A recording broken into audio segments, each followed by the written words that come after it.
economista Nilton Vieira Filho prestou depoimento hoje durante 1 hora à Polícia Federal em Belo Horizonte. Ele é acusado pela CPI dos Correios de sacar R$343 mil em dinheiro das contas da agência SMPIB do empresário Marcos Valério. Segundo os levantamentos da CPI, o economista teria repassado o valor ao candidato a prefeito de Nova Lima, João Carlos Lisboa, do PSDB, na campanha de 2004. A Polícia Federal não divulgou o conteúdo do depoimento, que vai ser encaminhado a Brasília. João Carlos Lisboa não foi encontrado para comentar o assunto. 2 funcionários do Banco Rural foram interrogados hoje na Justiça Federal em Belo Horizonte.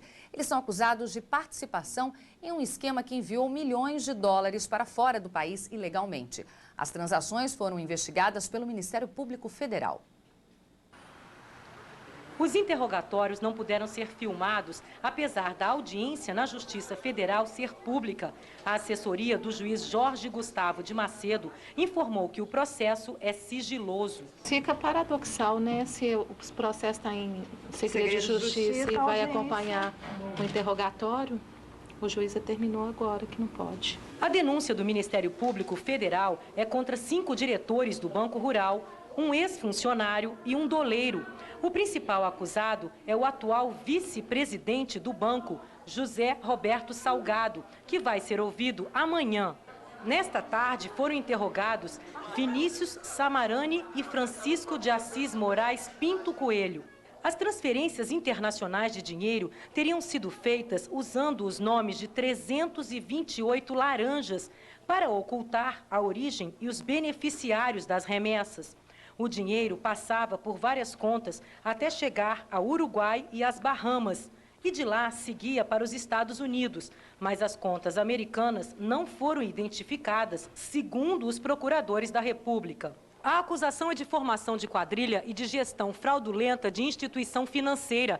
Entre abril de 96 e janeiro de 2000, os acusados teriam enviado ao exterior 4 bilhões e 800 milhões de dólares, 192 milhões de forma ilegal, segundo o Ministério Público. O advogado de Danton de Alencar, ex-funcionário do Banco Rural, que vai ser interrogado nesta terça-feira, disse que o cliente dele trabalhou no banco por um período curto. Ele não teve participação nos fatos. Os interrogatórios terminaram há pouco. O advogado dos 2 acusados ouvidos hoje disse que todas as remessas de dinheiro feitas pelo Banco Rural ao exterior foram legais. Segundo ele, as transferências ilegais foram feitas por 2 doleiros. Segundo o advogado, eles estariam tentando incriminar o banco para diminuir a condenação. O advogado não citou nomes.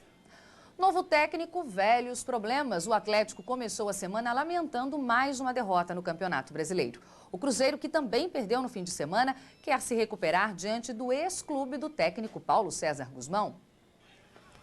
Para enfrentar o Botafogo, o time terá a volta de Fred, que cumpriu suspensão na partida contra o Atlético Paranaense. Bem entusiasmado aí para voltar a marcar, né? A gente ficou suspenso aí, sofreu um pouco com esse jogo aí ficando de fora.